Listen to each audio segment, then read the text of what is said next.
being the famous guy. It had nothing to do with chasing a title. It had nothing to do with anything like that. My real motivation and my real drive to being on Power Slap was I needed my daughter to see me, to hear my voice, to make a connection, right? Which I wasn't getting that opportunity to make the connection outside of that.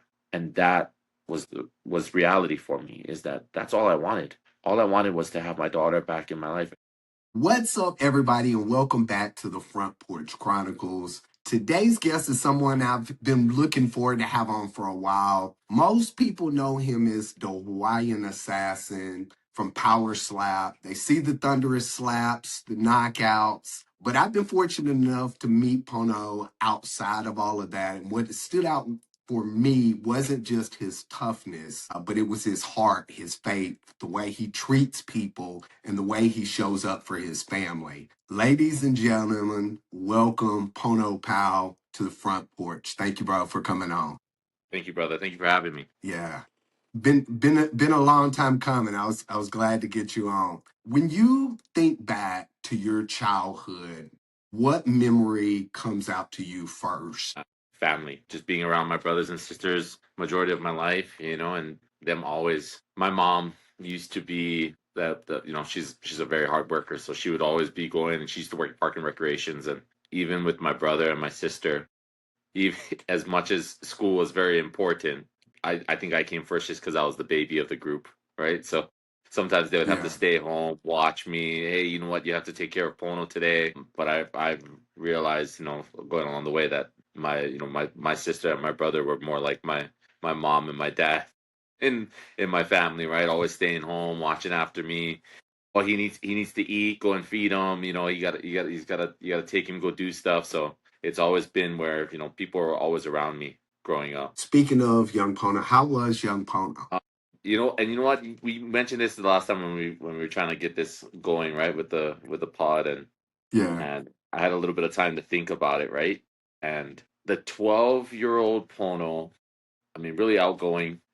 I, I lived a rock throw away from the beach, so I was like, I enjoyed like all the little activities that we used to do. We used to have big family parties, and I mean like huge family parties, big party tents, barbecue, people cooking food, people singing and dancing. So a lot of my younger years, I remember just always having people around, always being active. We used to own a bunch of mopeds.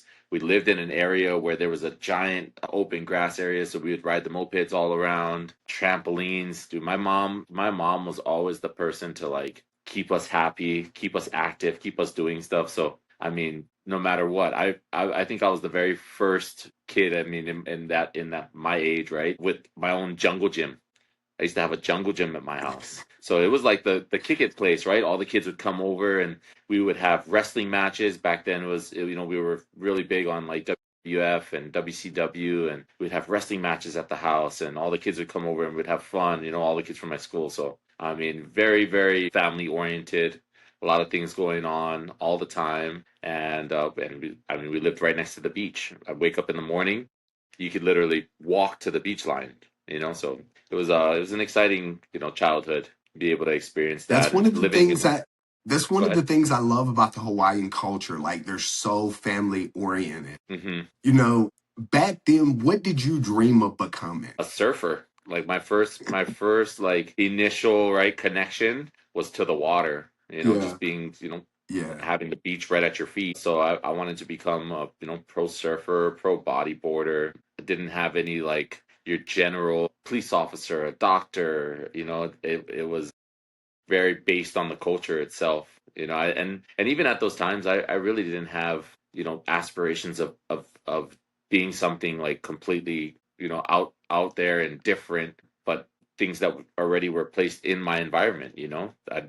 I mean, if I had anything to be, it would either be a surfer or be a musician growing up, just because of what I've seen. Dude, I envy your childhood. I'm like, bro, you were living your best life. But it's so crazy because you would never think that way. Like Yeah, myself now being an adult, right? Looking back, there I can see those little things. But before, growing up, that you're a child. You don't. The it only was thing that just you pay. normal. the only thing that you think about is having fun with your friends or being or doing something, you know, Yeah, crazy, you know, and it was never where you would actually think about like, hey, where would I be? What would I become, or would I be doing later on in life, you know? And it's never like that. You live in the moment, the here and now, right? Like moment. what's going on, right? So yeah, but True. Looking back, I used to love that. looking back now, what are you most grateful for about the way you grew up? That we didn't have everything given to us. You know, we come from a struggle. You know, and this is more me relating it to now than back then was is that my mom them were very hard workers. You know, they would go out there every single day, and that was their thing, just like anybody else. And they really instilled that in us. To be able to be a hard worker, go out there. You got to do the things. You work a 9 to 5 job. You got to learn a trait. You got to pick up something. You got to pick up tools. It wasn't more of like, and I tell this to my wife all the time, is like before you would never think about online trading or you know things that you could do that it's right in front of your face, right? You never have to leave the house to go and do these things. Everything was hard labor. So whether you be an Yeah. electrician or a plumber, my dad was a master plumber for Alakai Mechanical. My mom was a park and recreation person, so she was constantly cleaning not just one park, but she would clean all the parks along that whole entire east side of Oahu. So you just watch and see how much you know the they come from the backbone. They have a different way of being raised from my grandma and my grandpa, right? And they were the backbones of constantly in doing agriculture, doing something every single day, and as you progress and as the generations get further, we slowly slip away from that hardworking mentality and obviously go into something else, right? It's more of not Those going out core there and values that we had. yes, yes, and that was a big thing with my mom and my dad was that they made sure that we understood that nothing was always easily given to you. You have to work, you have to earn. It's digging in the trenches and working starts it off where you build foundational blocks for yourself, and that's what I took from my mom and my dad, and from the early years and even till now. Even now my mom still is that person that goes out every single day, and she has a certain routine, she has a certain regimen that she has to go through and do things, and I can still see reminiscence of what she was before now, even at her age now. So Yeah. I mean, I think that It's was a big crazy. thing 5 to be minutes able to into take the away from my sister. conversation, and I already see where you got it from. Like what you're saying about what your parents instilled into you is exactly what, like if someone was to ask me to tell them about you, it would be just that. But Hmm. taking it back to Hawaii, what's something about growing up there that people who haven't experienced it would never fully understand? It's like everywhere else, there's a lot of trials and tribulations and things that are going on, so outside of it being where it's the paradise and the happy life and people are so loving and giving, and there's a lot of, even if people aren't your family, everybody there is like that. Everybody's very fast and very quick to lend out a hand, a helping hand, and it's called the spirit of aloha, right? Everybody lives with aloha. They want to take care of each other, no matter if you're the neighbor, the person that lives down the street, the cousin, the aunt, the uncle. It doesn't matter. Everybody takes care of everybody. Kind of work as a tribe, as a unit. So yeah, that's it. Growing up like that, it changes a lot of what happens in here in your mind, and then you relate that to it happens everywhere, like other things, like the struggles, right? My mom them were hard workers and going through all those things, but they also had things that were happening to them in the past that they got to make decisions and choose which way the family goes and how this happens or what's going on in their life, and they got to cope with things that are going on. And then you slowly start to see things leak out, and you see that. And I think that was the to answer your question, that's people paint it as paradise, but we have the same struggles and the same life, like the same style of living that happens all across the world. People go through struggles, people go through problem situations, and we really try to adapt as much as possible to what we can. And that's how my mom them works, to be able to provide for me, my brother, my sister, to make sure that we somewhat don't see all those things that are happening and going on in Hawaii. But yeah, it's always the good and the bad of things in the world. So I completely get it. Who had the biggest influence on you growing up? I spent most of my time with my mom. Yeah. My dad was a What very was hard it worker. about her? Exactly that is that she I am so to dial a little bit back is Yeah. I originally come from a big family. There's like Yeah. I have 9 siblings in my real family. I'm adopted by my aunt and my uncle, and I lived all my Yeah. life with my aunt and my uncle. And in that family, I have my 2 brothers and then my sister. So it's a very small family. So I'm the baby of the group. I'm the youngest one out of all of them. So I mean that right there, alone it says so much, right? Is that I've and I learned this later on in life is that I was a part of a family that I wasn't really my blood, that's my aunt, my uncle, but they weren't my real blood sister, blood brother, my real mom, my real dad. So a lot of that Did kicks you into know that. that growing up? I found out at an early age, probably around like 10 or Yeah. 11 years old. Was it confusing to you? Yes, of course. Yeah. Yeah, I think that situation, well, not situation, but that had like stemmed a lot of other things that happened along the way, right? Bad choices, bad decisions, Yeah. bad thoughts, right? It's just thinking, that, oh, okay, well, this is not my real family. My real family lives on a completely different island. They have a whole separate life from whatever I've been living this whole entire time. Yeah. And probably fucked with your probably your self-worth or value you probably questioned for a long time too. Hmm. Did it mess with that? Uh, Yeah. it played into uh, I felt like I was alone at one point in time. Like Yeah. abandoned. Really start to, the thought process was more of like, well, why doesn't my family love me? Why am I not with my Yeah. real family? There's got to be something more to that, right? And as going on and getting into my teenage years and hearing more things from my mom, hearing more things from my family, and realizing that it was more deeper issues, medical stuff that was going on at that point in time, and it kind of played into the part where my mom, she was going through some stuff where she was going to have a hysterectomy, and so she wasn't going to be able to have any more kids. And Yeah. my real mom was able to kind of work something out with her sister to be able to kind of gift a child, right? And she's very abundant. She had 9 kids, so it was more like, Yeah. okay, well, you can't have any more children. Let's gift you a child. And originally it was my sister that was going to be the person that was going to be living with his family. And then around that time, I'm in the womb being born, right? So she's my Yeah. mom was pregnant at that time, and they made the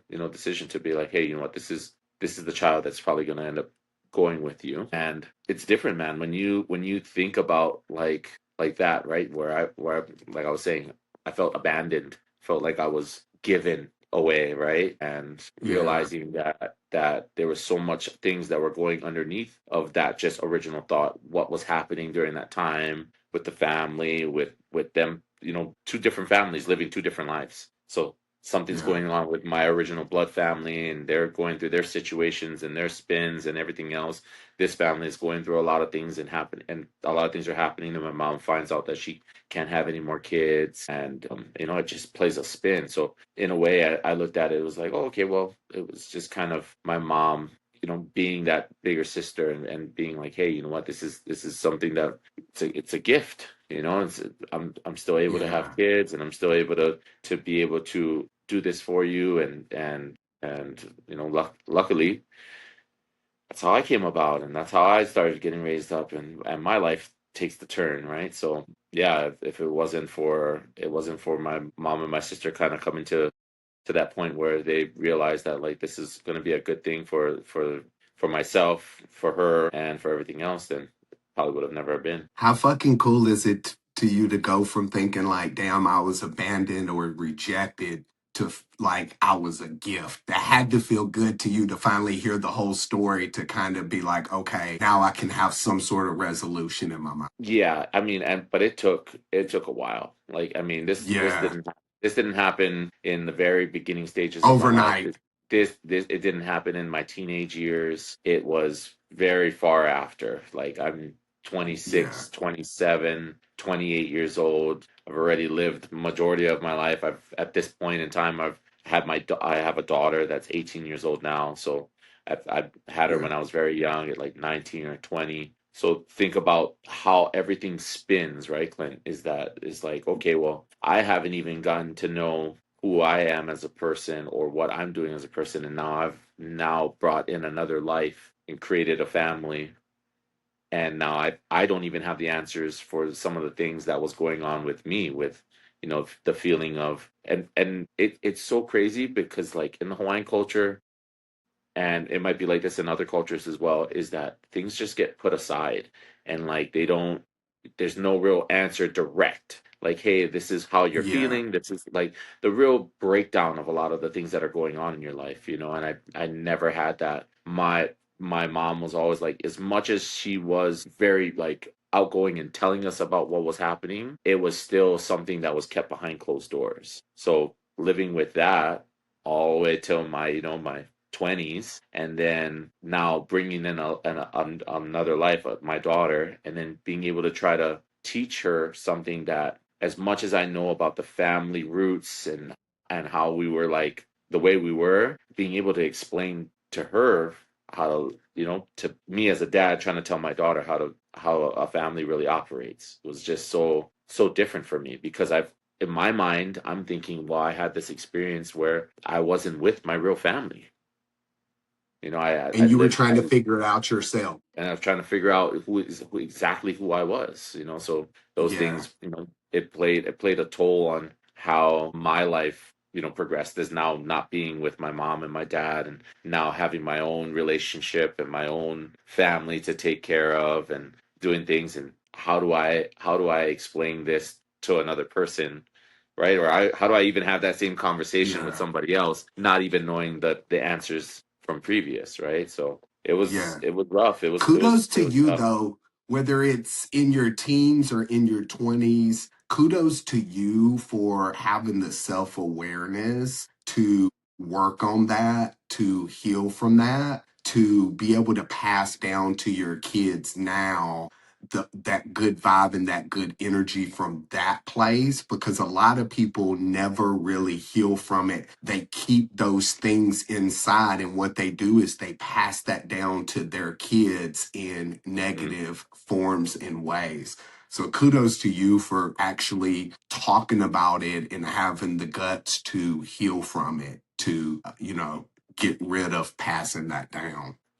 Growing up, was there really ever a moment that shaped who you became? I didn't really see any kind of like big changes until I was already like 26, 27 years old, and a lot of things already had happened at that moment. I had my daughter when I was 19, 20 years old, very young age, and when she was around like 2 or 3 years old, I was going through a bad relationship with her mom, and it kind of it put me at a point where I couldn't see myself in the relationship anymore, and it just kind of it sucked for me because I have this beautiful little baby, right, that's just born now, going in 2 years, 3 years old, and I don't be not able to become that father figure for her. And we separated, and I moved from Hawaii to San Diego. My brother was already living here, so I lose my relationship with my daughter at a very early age, and I haven't had a conversation with her since she was 3 years old. And now she is turning at the very end of this month, she's about to turn 18. And only recently have I been able to start having these conversations with her. So a turning point in my life was like when I was 26, 27, and moving away from Hawaii, right? Being, taken in by my brother and living here, and my whole family shifting over to San Diego.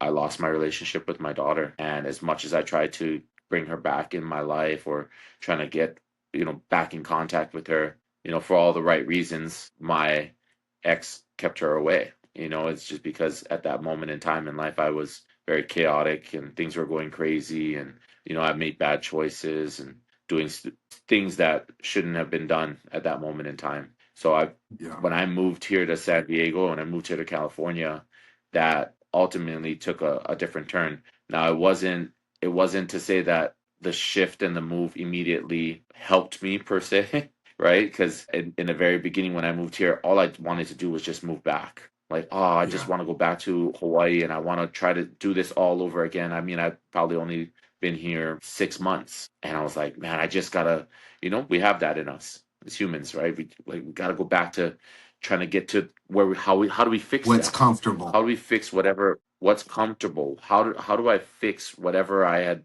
all the I come from a life like that, right? Just not living with my real family and that broken chain. How do I go back and I fix the brokenness of what's going on and with that family and all the other things? And how do I get my daughter back in my life and try to be the best or better father than what I've already proved to be, right? Things are already going crazy Yeah. in my life and made that immediate shift in, right? It's like as much as I was still doing things here after moving to San Diego, I tried to immediately move back and go back to Hawaii and live there for a whole entire year after. And I realized that a lot of the things that were going on with me before in the past was slowly trailing in to the life that I was trying to live now. Just slowly Yeah. pulling back. Like when I went back home, I went back to, being with the same friends, kind of living the same life, the same little hustles and bustles here and there, doing anything to get to the next level.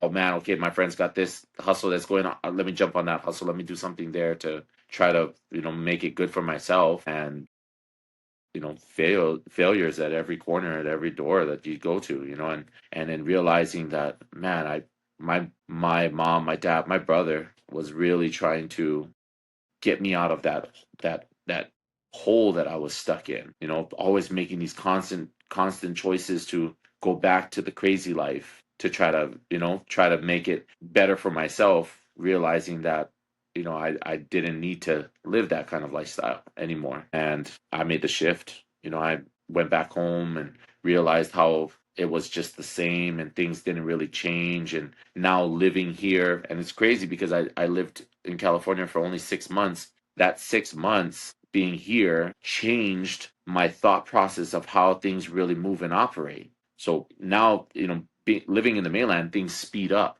Living in Hawaii, things are very slow, laid back, chill. People are, as much as they are doing what they're doing, they're not really trying to get to the next level. They feel comfortable, just like you said earlier. People start to feel Yeah. comfortable in their skin and what they're doing, so they just kind of stay in that same level. And I realized being here in California for 6 months that everybody was moving slow back home. And then I go back home and I live there for, another 8 months to a year. And I'm like, man, I haven't shifted and I haven't moved Well, from the same spot that I was. I'm still in the same situation. Things might look like I've yeah. moved and I've progressed and I've done things to change my life, but at that moment, I'm still in the same hole. And I was like, man, I can't live here anymore. I have to go back to my family, right? They were trying to help shift me and move me into something different.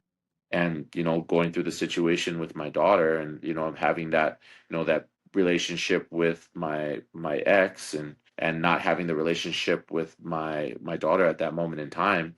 I said, man, I need to figure this out. I need to go back. So I immediately jump on the phone and call my mom and call my brother and like, hey, I need to make a shift back to California. I need to figure this out. It's like the Hawaii life isn't really what it's about.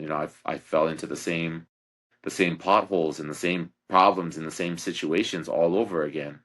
And luckily, family's family, and my brother with open arms said, "Hey, you know what? You got to come back here and really start working on your foundational blocks. Like we need to work on getting you better and really getting you focused." And I give it to my brother, man. He put me right back in the like in.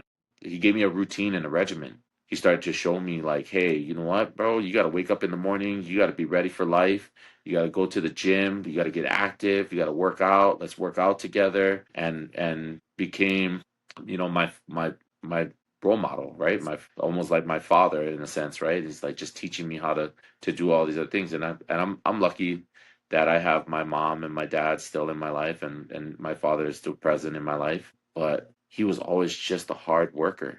Like the guy would just go out there and be able to financially provide for us and be able to do all the work for us and do everything else. And because of me coming from a different family, right? Because I'm adopted and I'm from a different family. I always felt Yeah. that my dad kind of looked at me different because I wasn't from him. I wasn't his, I wasn't created from him. So I always looked at it like that. So even with my dad being the Yeah. person that he was, trying to teach us about, how to be, the hard worker. And here, look, my dad used to take us to go do like plumbing jobs with him. He would try to show me how to do, how to be a man's man, right? Be out there working and doing everything with them. So, but I've never in my mind, right, not of what the picture really looks like. In my head, I always thought that my dad wasn't really looking at me like I was his son. So, who became my father figure was my older brother, and he was the guy that was like always, hey bro, look, you got to go and do this. Hey, I don't know why you're messing up over here, you're doing all these other things. You need to dial in, you need to focus, you need to come back, to where you can kind of control it. All these other things outside of the Yeah. box, you're not being able to control yourself. You want to go and be, the famous guy, you want to go and be the rich guy, you want to go and do this, you want to go do that. And reality is that we need to focus on your foundational blocks of where it's going to make sense for you, how we can actually really get to the part where you start to grow and not thinking that the life that you're aiming for is all the way up here, and where we are right here, you need to figure this out first to get to there, Yeah. and try to show me some the stepping stones of how to get to the next level. And I give it to my brother. I wasn't into fitness, I wasn't into the gym. I came from a place in Hawaii where going to the beach and swimming every single day and surfing and body surfing, that was our gym. We didn't go and work out and lift Yeah. weights, right? We lived off the land more like. And Yeah. yeah, and he really showed me a different path, and that was me being 26, 27 years old. He showed me a different way to look at things and how to start shaping yourself to be this person that you're molding somebody that you're trying to be later on in life. And I take a lot of those moments from him, watching him, be successful in his life. And he became, he was in the Navy, and he joined the Navy. He became a federal officer. So like these successful moments that he had in his life really showed and shined on, like, hey, well, he did something different with his life. Like, how come I can't do the same exact thing? How come I can't live the same exact way, right? And try to live Yeah. in his shoes. So my brother was a big influence in my life at that around It's that hard time. to step out of that. It's hard to step out of that chaos. Like we get so used to comfortability and chaos that like we don't even know how chaotic our life is until we step out and then we get into normalcy. So like when you got there for the 6 months, I'm sure like in your mind it was uncomfortable to you to not have chaos, which is weird to think that our mind gets wired that way. But then like we have to go back and at some Hmm. point we see like what we keep doing, we keep running our head into a wall. And at some point in time, like something has to break or change. And like that means a lot that you stepped out and kind of stepped into the light that you are, and great things are coming from that. So how is the relationship with your daughter? Is that mending? It's doing better now. I mean, we have our conversations here and there. Yeah. I think because of the way things went and how things played out, that I didn't have that opportunity to be able to build a lot of that relationship building with my daughter. So she, Yeah. even with the conversations that we have now, it's always still, as much as she's like, oh, Dad, I love you, and she says, like what's been going on with her, now they live in a completely different state. They've moved around for a little bit, and now they live in Florida. And I just see certain things that I know already, that it's a product of what was going on already in the past, and me not being present in her life from a very young age coming up. And it's not to say that there wasn't somebody that was present. It's just that having your father be there Yeah. and being able to try to be that person for you is completely different than somebody that comes into their life and is now, claimed as the father figure for her. And it's just not the same. And I can see that now. The younger me you ask Yeah. this question, I would have all the bad things to say about this person and all the other stuff. But the person that you see now in front of you, I've come to realize that the person that stepped in being the father figure towards her, and being the, the person in the relationship with my ex. They have his name is Kaika, but they've given up a lot to be able to live the life that he's living now, and he did a lot for my daughter. Yeah. I can see that. As much as I would sit here and be like, nah, you know what, that's another guy trying to take over and trying to be in my, trying to be the father figure to my daughter. I respect him for what he's done and where he is now and what he's trying to do for, his family. He was able to have, more kids with my ex, and now they have their family of their own, and now my daughter is not a young little girl anymore. Now she's 17 going on 18. She makes 18 at the end of this month, and it's just so different. So the conversations that I have with my daughter, it's more of like I can still feel the part where, and it sucks to say this random and like talking about it now, is like the abandonment that I felt when I realized that my mom wasn't my real mom, and that I had a whole complete other family, is the same abandonment that she probably feels for me not being around since she was like 3 years old. And as much as I tried to be around, it just at that moment I wasn't able to get back in her life, right? And I tried. I tried Yeah. over and over and over for years, and it was more of like, them basically saying like, hey, you're not ready to, you can barely take care of yourself. How do you think you can Wow. take care of, how can you take care of a 4-year-old, 5-year-old, 6-year-old girl, and be able to be that person for them? You can't even do that for yourself. So it was a big a point in my life where I was learning how to try to be something different than what I was so used to either seeing or acting or being. And it sucks for me because I've really missed out on a lot of her life, and I can tell just in the conversations that we've had recently that it played a big role on her. Like, she gets to the point where she gets so frustrated, and she knows a lot of the things that have happened between me and my ex that would just be like, you're just this bad dad. You just did this. You just did that. And reality is like, as much as I've, made bad choices and I was that bad person before, like, I really want to be something different now. I mean, not even just saying now, like even these past years building up, I've always wanted to be this different person to you. And I felt like when my daughter wasn't in my life that whole entire time, that I had lost control of a lot of things. I had stopped, man, it gets deep, because I had stopped feeling a certain way about the new relationships that I was having, about and I have a son that's 7 years old. I had created a whole nother family after, trying to look and bring my daughter over and try to get her in my life. So Yeah. now I feel like, especially taking that step, that I've made a step away from being the person that I needed to be for my daughter in the very beginning. And I wish I should have been able to, what I'm doing now for my son and the person I'm trying to be for my son now. I wish that I had that from the very get go with my daughter, and how to change the thoughts here to make that happen now. Like, night Yeah. and day from the person that I was before. Like, and I still get my little ticks here and there that the control kind of loses it, but I've learned so much more patience, so much more like trying to dial things in to be able to figure out, okay, this is how things operate, this is how it moves. I need to stop doing these certain things to be able to make this happen over here. Well, it's not like the loss of, oh, okay, I gotta lose that and I gotta get rid of it. It's more of like, hey, wind off. You're doing something completely different than, and you see the results. It's not happening. It's not happening. You're not being able to be there with your daughter. And now I need to try to dial back in. And I try to do as much as I can with my son now to try to make up. And it's sad to say, but to try to make up for how much I've missed out with my daughter.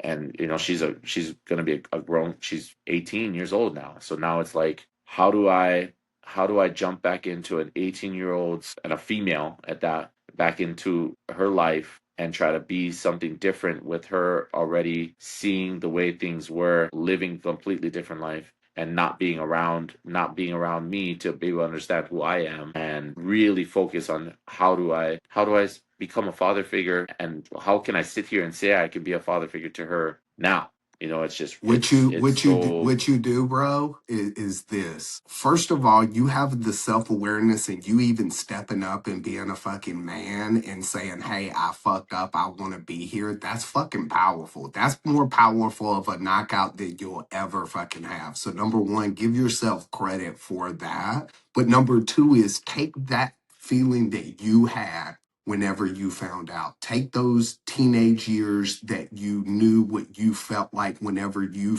found out about your situation and use that to build consistency with your daughter. Build consistency and know that eventually time heals all wounds, and it's not going to happen overnight. It's not going to mhm, happen in a day. It's not going to happen in a week, but you keep showing up. You keep showing up. You keep picking up yourself just like you do when you're in training and you get knocked down. You keep getting up and you keep putting your best foot forward. And eventually she's going to see that you're consistent and that you're there and that you're trying. And that's all you can do. And that is strong and powerful, man. yeah, yeah, yeah. Never giving up, right? That's why I tell everybody that I speak with and a coach and mentor. Things are going to happen. Things are going the way they're going to go, and you gotta just keep going full force, right? Try to make it happen, make everything happen. I realized that with me just living my life. It's like I've always tried to be the person to make things happen, make something. You got to make something good out of it, or make something happen in your life, and yeah, and that's it right now. I just and this is outside of you just in talking to me like this is. I wish it was so different. That I wish I had these kind of examples before, brother. That that I could see that, because my as much as my family is a very good family, I come from a good family, is that they, like I said, everything's all really hidden in a box and put away. Feelings, emotions, and all the other things are put away. So we really, and I think that's in general sense of like men, right? Is that we're taught not to cry, we're taught not to feel, we're not taught not to be emotional, we're taught not to do all these other things, I missed out on so much of that, to where I disconnected a lot of my feelings and emotions, and I went through a point where I was like, man, like, what am I doing? Why is this constantly coming back into my life? I thought, okay, well, I was on a path, right? We switch, and as we know now in life, right? Paths change, and things, doors open this way, close on one side, open in the other, and things happen where you kind of go with the flow of what's going on, right? And you don't have that ability to be able to change, because we're not given all the tools needed to be able to respond to certain things in life, and how to operate, and how to think about certain things, right? And I've learned a lot, but I wish I'd learned so much more to be able to be that person Yeah. for others. And I've only learned that now.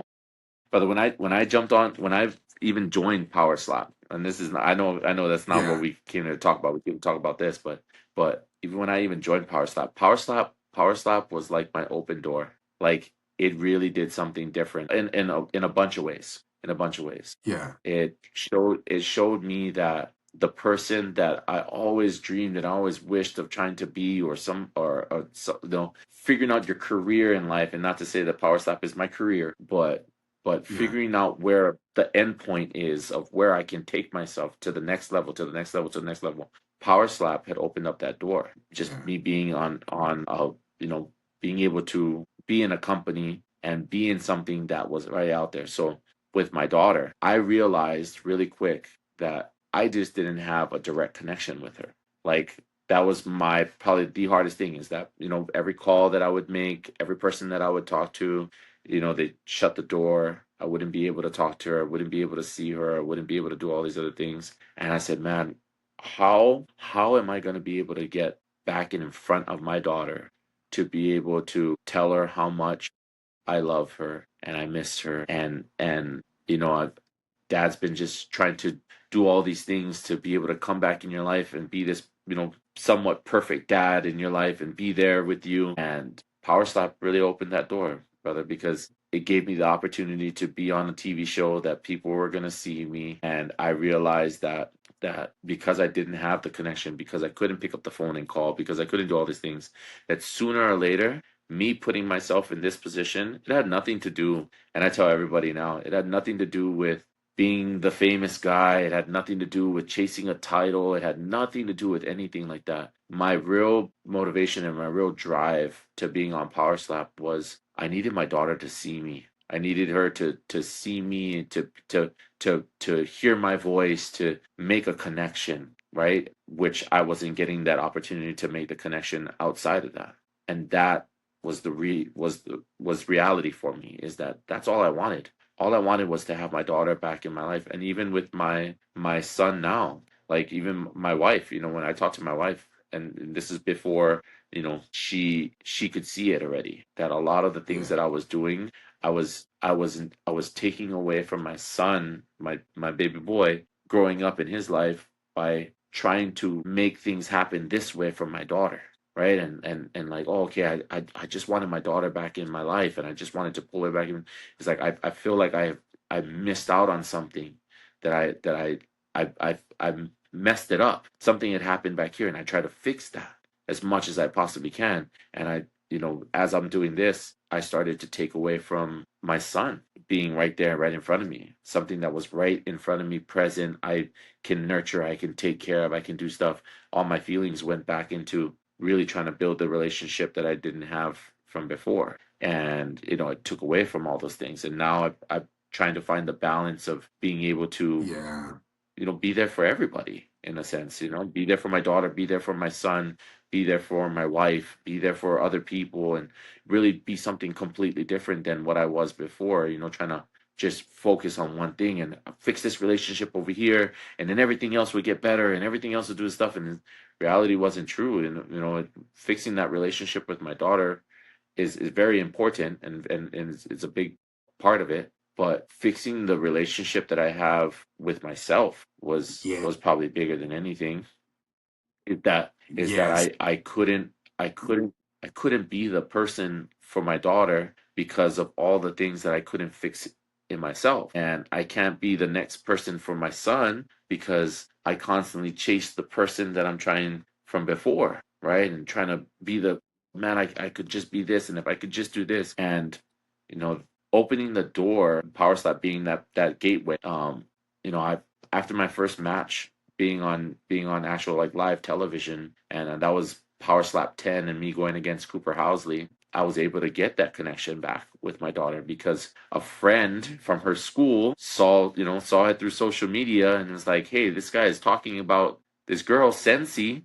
It's like, and that's you. That's got to be you. And then that brought her back into my life. So I'm in a way, I'm very grateful for Power Slap, and for them being able to give me a platform to be able to get back to my daughter. Because without having this open door, it would have never led to me even being able to talk to her. I mean, I have no connection with anybody from that side of her family, from my ex's side of the family, with nobody there. I mean, a lot of things have changed since then. So Yeah. yeah, man, it really opened the door to be able to try to get her back in my life, and being able to just try to show her, even right now, as much as I have changed a lot of things in my life to be able to get to this level, right? To be where I am right now. Yeah. There's still a lot of things that need to be mended, need to be fixed, and need to be looked more, under a microscope, to get that to where I feel comfortable inside, knowing that I've done everything possible that I can to be there for my family, for my daughter, for my son, for every single person. So I'm still constantly looking at myself, not from that point of, man, I know you said it earlier, like, man, you got to give yourself some kind of praise for get overcoming certain things and getting to that level.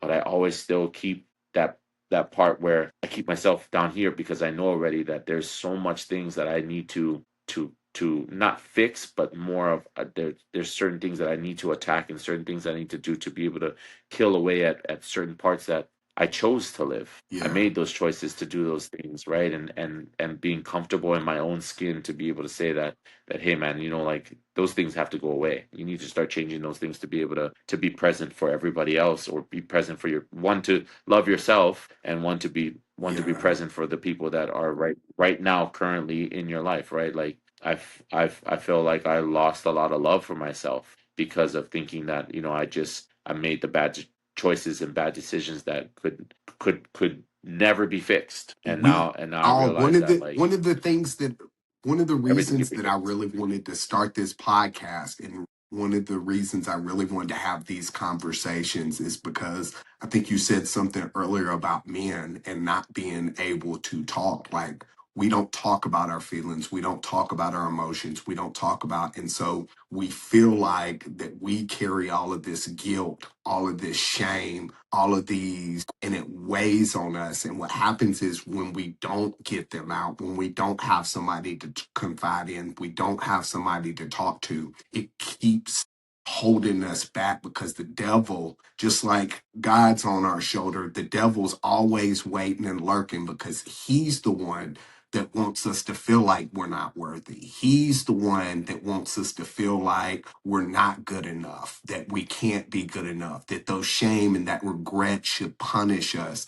We should be, and that's where, like, eventually having these conversations and understand, I feel you, because I went through the same thing. I have a 22-year-old daughter, and oddly enough, it was 4 years old. I didn't see her for the first 4 years of her life. And Mm. I finally saw her at 4, and then I didn't see her again for years, because her mother was in the mindset of, either I have you or I take away your child. And so I had a messed up childhood. And so for me to be a father, so like I lived in the same thing that you are. And then finally at 14, her mom showed up. Her mom had brain cancer. Her mom ended up dying. And then my daughter came to live with me. And we were trying to heal all of what you're healing in a household where there were all of these misconceptions and all of these things. And we had a strong relationship. But at some point in time, it became, we didn't speak, or we didn't have open conversations, and we didn't have these conversations, and we exploded. By the time she was like 17, 18, she ended up moving out of my house. Eventually, over time, she's now 22, getting ready to graduate from college. Eventually, what we did is, I just kept showing up consistently,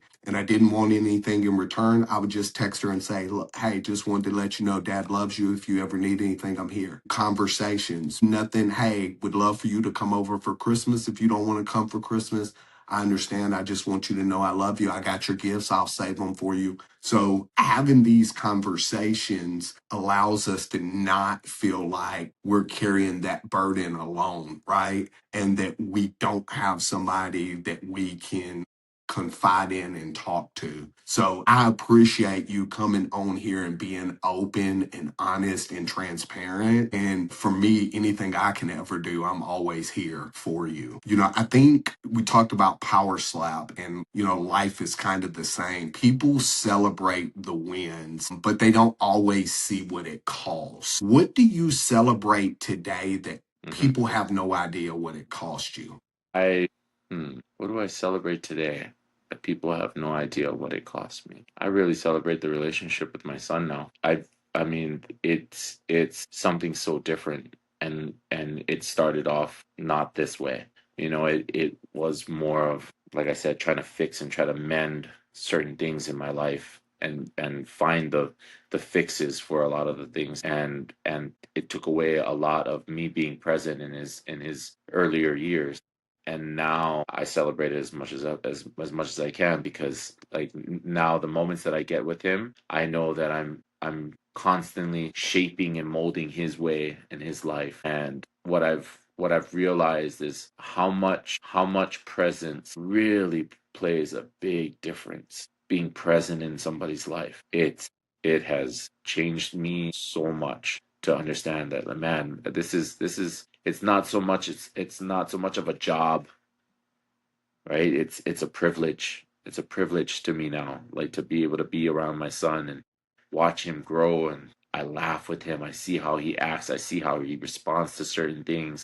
I see the little character in him, the things that he says, the things that he does, and complete split image of myself and my wife, and little little nuances and things that we do, and stuff that we do. Yeah. And I can see it in him, and now I celebrate that more than anything. Is that, like, I feel like I'm completing certain levels now, just doing these things and being present in his life, and being able to really show him something completely different, and like I said, I wish that I had these things years and years ago, because it would have changed not so much of like the being present in his life, but just having that feeling, or that the pres of being present, or having some kind of presence, because I think I shut out so much before about my family and who they were and how they were in my life, and I didn't have a lot of respect and love for them, thinking,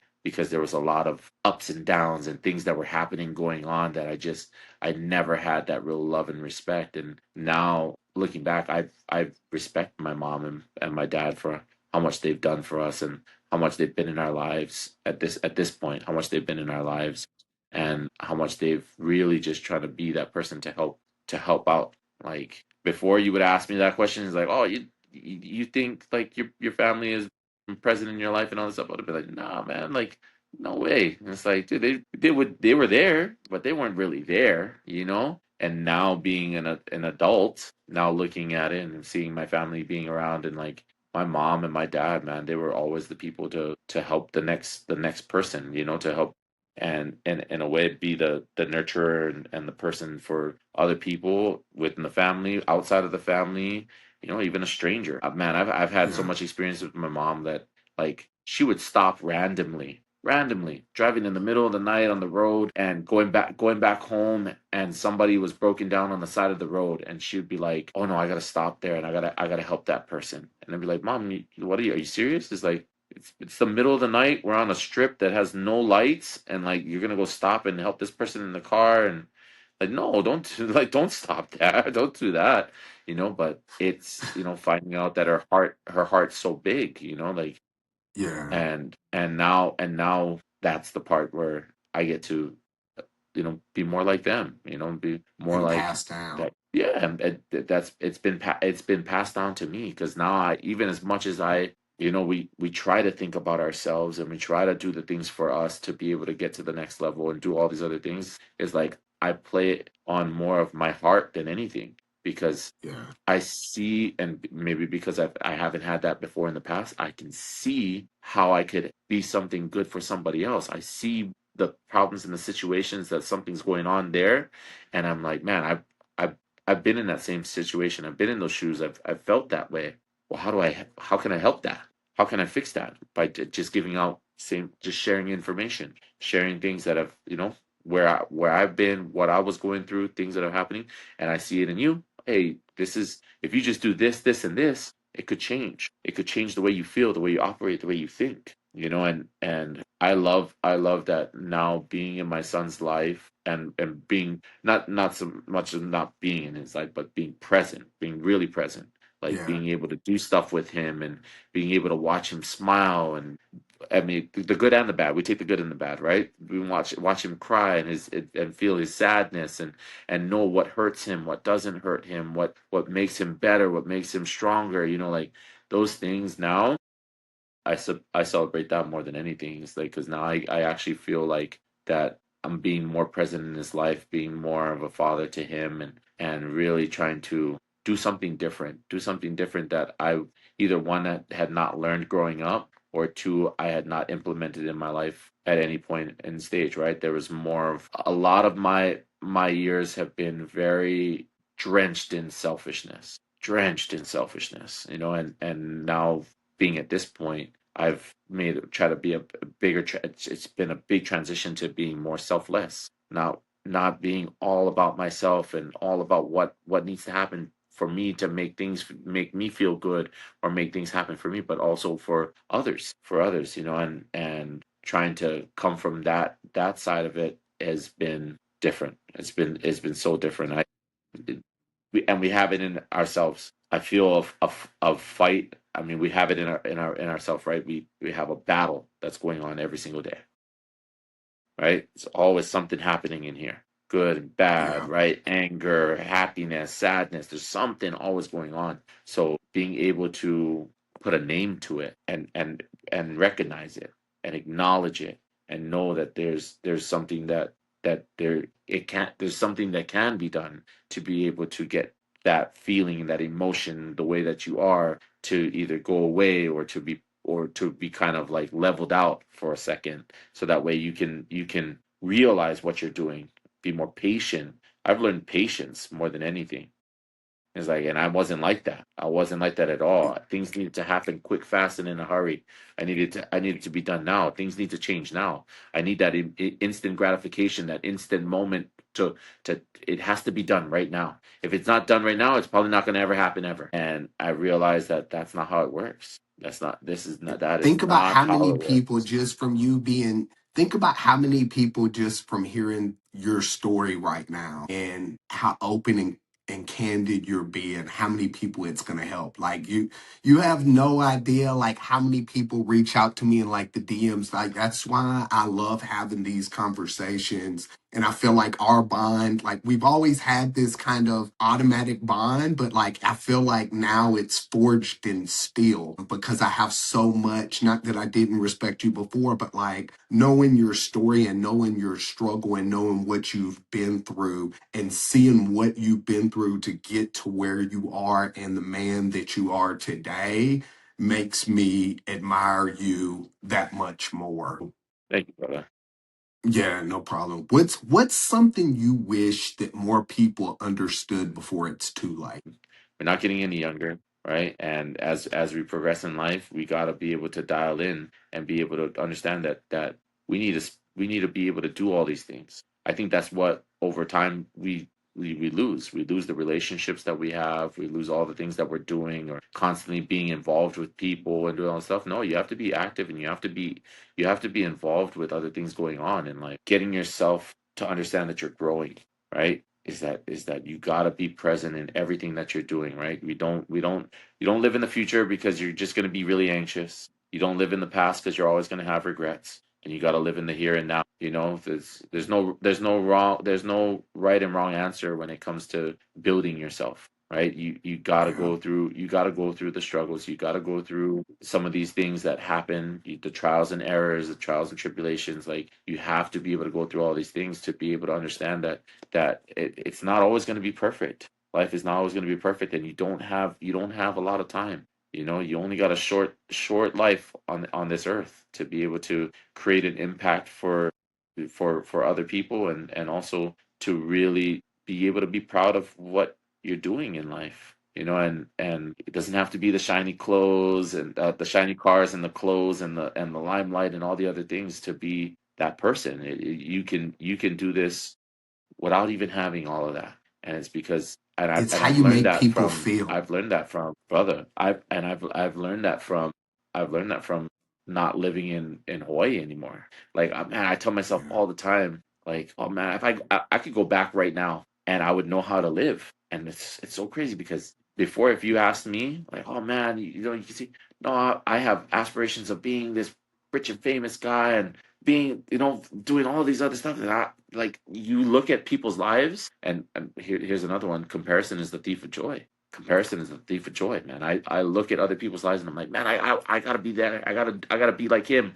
I gotta do that. I gotta do all these other things and realize like, no, man, you just gotta be yourself. You just And have know to be that you're yourself. worthy. And that's it. You don't have to be know that you're yeah, that everything you do has a purpose. That's the one, is that the God put you on this earth to shape and mold and really to help others and to love and come from a place of compassion, and that's the real key. And as much as we fight it because we think that that's not the way that we should be living, that we should, it is the way.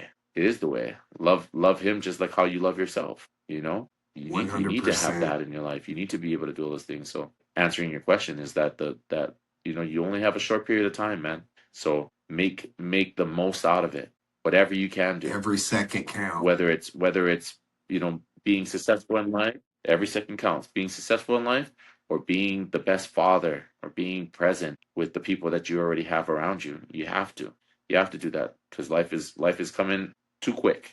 It's going to be Too here quick. today, gone tomorrow. True And story. you just got to be there doing the right things and stay present in the game. Yeah.